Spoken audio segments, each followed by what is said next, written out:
Hello, welcome back to another video. Enjoying this Rise of Iron theme here.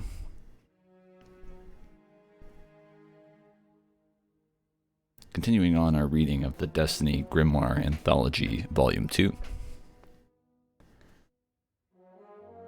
As we enter field reports from Rise of Iron. Go ahead and turn that down. Off. Welcome back. Jump right into it here as usual. Not any reading ahead. I did see just the title here of the next portion of this chapter, field reports from the Rise of Iron, or from Rise of Iron. Don't mind a little bit of the clutter in the background. We've still got one cute cat having a sleep. There he is. He'll remain there. So get on into it. Mission: Quarantine. The Devil Splicers machine priests have established ritual sites for the study, worship, and proliferation of Siva throughout the Plague Lands. It is unclear if these rituals have a specific purpose, or if they are simply another form of experimentation in the Devil Splicers' continuing efforts to understand and control Siva. Interfering with a splicer routine or ritual could bring about an aggressive response, especially if the priest's act of worship is ended swiftly and without mercy. Okay, one sec. Didn't want to clear my throat right into the mic there, but it was kind of causing me to trip up on some of these words. Mission: Archon's Forge. The Archon's Forge is an ancient fallen rite of passage, twisted to utilize the Devil Splicer's latest discovery. Fallen seek to improve their station within the Splicer's quickly evolving caste by making offerings of dormant Siva to the Forge. Their worth is then tested in a trial by a combat. The offering's quality, fused, enhanced, perfected, determines the severity of the challenge and, in turn, the level of augmentation the petitioner will be granted should they survive. That a guardian would dare challenge the Forge with offerings of their own is an affront to the Splicers. The Splicers will not take lightly. Mission: Wrath of the Machine. Intercepted Fallen signal. Fellow houses, fellow Elixni. We have found the means to apotheosis, to become machines. Siva can make you strong, but we can show you how to wield it, to free yourself from the bonds of ether. Find us in the wasteland and bring us an offering of Siva. In return, we will bring you to our chamber of perfection, and we will free you. Mission: Axis, Archon Prime. Axis is the fruit of the Devil Splicer's labor. A former Archon priest, Axis has submerged himself in Siva's apotheosis and emerged as Archon Prime. All that he was is gone, his dreams, his hopes, replaced by agency. He has shed his gods and his ether-like skin, and his uplifted state waits in his perfection complex for offerings of Siva from all fallen. House no more. Recon Groups AJ and T return to Tower Actual at 0300 local time. No casualties, light injuries across multiple members of J and T teams. Full debrief to follow. Breaking mission top sheet protocols, Commander. I want to understand the scope of what you were looking at here. As the fire teams fanned out across the region, the Devils rushed to meet them. Our forces dealt with some post-Siva pockets of Splicer activity, and every once in a while the Kings popped their heads up and scared the hell out of everyone. In other words, situation absolutely normal. That's a lie. The Fallen are abandoning the Cosmodrome. Hawk flyovers confirm. The House of Devils forces are simply not there anymore. They've been disorganized for the past few years, but there's never been a shortage of ground troops whenever we staged a significant sortie. Intel source Green Raven was right. And for the moment, it's worth assuming their report on the House of Exiles, House of Winter, and House of Wolves are also accurate. We're fact-checking against independent fire team reports from the field. The kid all the SRL fans talk about, Marcus, he was in one of the fire teams out at the Cosmodrome. He pulled me aside and said to me straight, "The fallen houses are gone. The siege is broken. The stalemate we've had with the Elixni for 100 years? It's over. We won. Commander, I'm not even sure they're flying the banners anymore. The teams found huge mounds of burnt cloth and armor, ceremonial piles, and several of the most hardcore fallen holdouts. What's changed? Where have the fallen gone? Why have they burned their banners? I'm drawing up a plan to coordinate forces from the Queen's Wrath, Fellwinter Peak, and Warlock Orders, and more non-traditional outfits to follow up on these reports. I believe your wisdom will guide us through the trials ahead. Sloane. House of Dusk.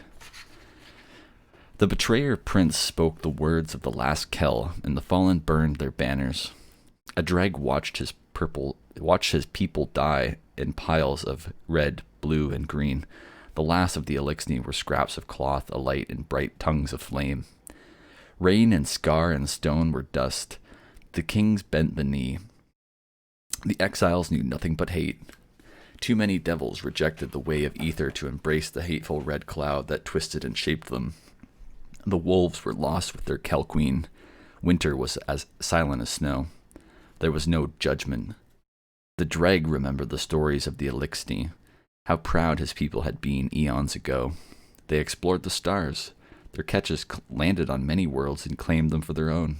They built cities that shone in the glow of a dozen suns.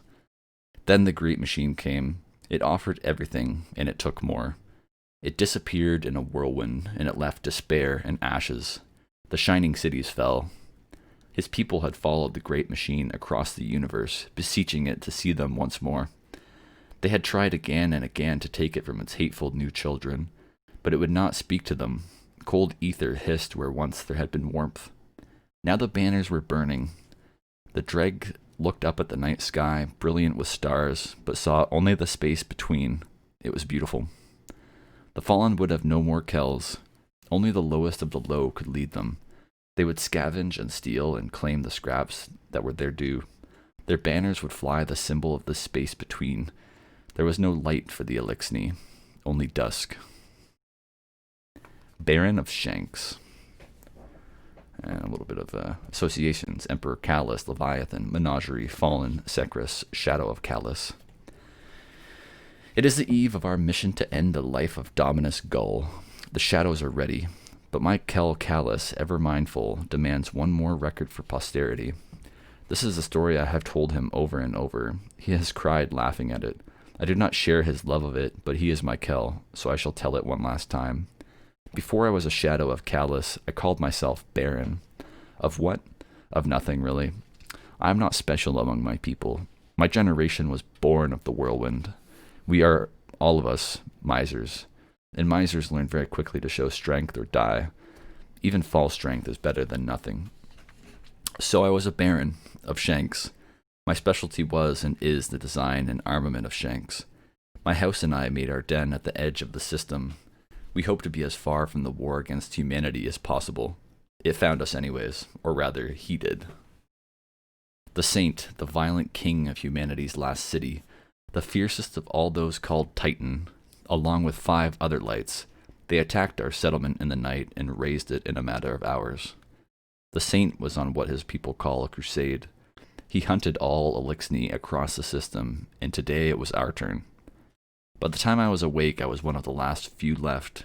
By the time I had activated the defense schemata hidden across our encampment, I was the only one. I watched from the shadows in my stealth skin as my army of Shanks tore 5 lights apart, and when, to my amazement, the light stood up, I set my Shanks to an interminable setting. For as long as the light stood, my Shank would not stop firing. Their arc cannons sang into the night. I was a miser, but I built my Shanks well. That left only the Saint, and somehow he could smell me. He knew something or someone guided the Shanks. He hunted me, and I ran until we reached my final refuge, a bunker I constructed as a last resort. Not for the first time in my life, my people were all dead. I had nothing left to lose. I made certain to wait for the furious amethyst divider and his helmet to appear in the distance before I entered the bunker. I wanted him to follow me, and he did, along with his Shank. Through a battery of web grenades and proximity charges. He finally cornered me inside the bunker, shining armor dented and blackened. The divider on his helm glowed an angry purple, the light around him a sizzling void. Up close, the Saint was a freakish thing. Its grace bellied its size. It hurtled forward with the armor of a walker and the speed of an arc bolt. Even its movement had movements. I scrambled backwards, tilting my head back to avoid a flash from his boiling void shield. I could hear my own breath as the conjured metal sizzled just past my throat and came back around for another slice as it missed. I ducked. He knew I would, and his knee found my face, cracking the heads-up display in my helmet and sending me reeling back. 3 strikes in the space it took me to process a single one. My odds to finish this fight were poor, but I had him. As I stumbled back, bleeding from several open wounds in my face under the helm, I keyed a control on my waist rig. A barrier blurred to life between us as the blade of the Saint's shield cracked against the space in front of my eyes and bounced back with a ringing clang. I blinked and stepped back. He stopped too, to survey his surroundings. He was stuck. The barrier kept him from advancing, and the switch on my belt had shut and locked the plasteel doors behind him. I sat back, exhausted, ether and blood dribbling from my face beneath my helmet. Gunfire rang out in the distance. We stared at each other across the light of the barrier. In those days I spoke only the language of my people, but I had once stolen a glossator from House Judgment in the event that diplomacy with our earthborn successors was necessary. I wished I had the chance to use it before the killing began. I spoke anyway. This is an approximation of what was said, recounted from memory and edited for clarity. The glossator is imperfect. Your comrades are still fighting to stand. I did not know the light could bring you back from the brink. I had heard rumors from other houses. I had not believed them. The Saint's boiling shield dissolved into the air. He stared at me with the expressionless eyes of his helmet. It is the quintessential gift of the light. Your people held it before. What did the traveler gift you? Many things, I lied. I had no idea. Secrets lost to time, hidden in half-truths. He took a moment to think. What do you hope to accomplish here? He asked after a moment. I have questions, I replied. What would you like to know? The Battle of Six Fronts, the sieges of Boyle Pass, the breaking of the weapons of rain. You have done so much. So I've been told. Everyone asks about those days. What do they ask? They ask how I did it. I laughed. It made me bleed and I winced. That is not what I would ask. What would you ask? Why? I would ask why. The expressionless plasteel face stared down at me. What gave you the right? I said. If you saw what your people have done on my world, you would know, he replied. The great machine, do you commune with it? I asked. To this he did not respond. Reality bent with a warbling shriek, and his shield reappeared in his hand. He started to look for a way out, scanning the corners of the room and the barrier projection system. I think I can kill you, I said as I watched him. The Saint said nothing and continued his survey on the chamber. Your shank came in here with you. It is hidden now, but I saw it. It is the key to your light, is it not? There are enough explosives under us to tear a walker apart. Try it, he said, looking at the ceiling. Kill us both. You'll do my work for me. My friends will be safe. He stopped. He had found no way out. We stared at each other across the barrier. What are you waiting for? He asked. I thought about it, and I found I could not do it, given the choice. Out of fear? Indignation? Perhaps both. I thought I had nothing to lose. I was wrong. Do you think, I said slowly, that if I allowed you to live, the great machine would bless us again? The Saint did not respond. It loves you, does it not? The gunfire of my shanks echoed faintly outside. I keyed a switch on my waist rig and the barrier came down. The doors unlocked. Outside, my shanks ceased firing. The Saint stared down at me through the dented, blackened helm. He left. I assume he convinced his friends to leave too. I keep watch on him through the vast Cabal battle net. He has continued to lead many successful campaigns against my people. Archive note. Secrus, Baron of Shanks, perished in the assassination attempt on Dominus Gull. And with that, we finish Chapter 7 and reach Chapter 8, Assimilation. Just a quick look through. We might even meet Spider in this book. We're about, I'd say we're like 60, 75% of the way through. Got another 20, 30% left in the book here or so. I have been enjoying it. I do intend to finish it all before the Beyond Light DLC comes out, so whether that means I have to make a super long video or a bunch of short ones, it will be done. It shall be done. So yeah, with that, I'll leave this video to wrap up. I appreciate you watching if you have taken the time to watch this far. If you enjoy this lore reading, definitely be doing more in the future. Didn't realize this was so bright on my face and the side, but